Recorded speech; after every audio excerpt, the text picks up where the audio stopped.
तहसील road गिळंकृत अवाढव्य बांधकामामुळे शहर ठप्प, सभापतींची लेखी तक्रारही धूळ खात. अतिक्रमण हटवणार कोण? नमस्कार, आपण पाहतात परिवर्तन 24 न्यूज.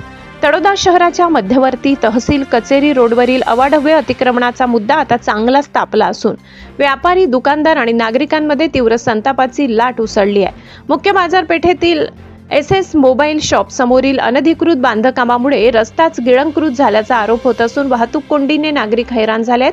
दिवसेंदिवस वाढणाऱ्या गर्दीमुळे व्यापाऱ्यांचा व्यवसाय ठप्प होण्याच्या मार्गावर असल्याची खदखद आता उघडपणे व्यक्त होत आहे. तहसील कचेरी रोड हा तळोदा शहराचा सर्वाधिक वर्दळीचा भाग मानला जातो.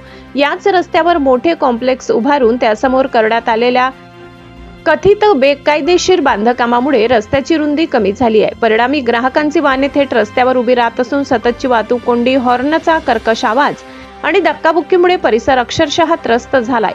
व्यापाऱ्यांनी तर ही परिस्थिती भविष्यात मोठ्या दुर्घटनेला आमंत्रण देणारी आहे असा इशाराच दिलाय.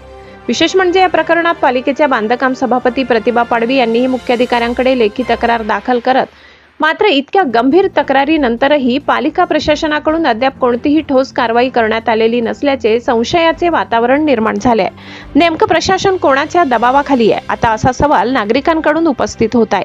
दरम्यान समस्त दुकानदार व व्यापाऱ्यांनी मुख्याधिकारी व नगराध्यक्षांकडे धाव घेत तात्काळ अतिक्रमण हटवून रस्ता मोकळा करण्याची मागणी केली आहे. शहरातील सर्वांचे लक्ष आता पालिका प्रशासनाच्या भूमिकेकडे लागले असून हे अवाढव्य अतिक्रमण की पुन्हा एकदा फाईलच दाबली जाणार याची जोरदार चर्चा शहरभर रंगली आहे. पाहत रहा परिवर्तन 24 न्यूज.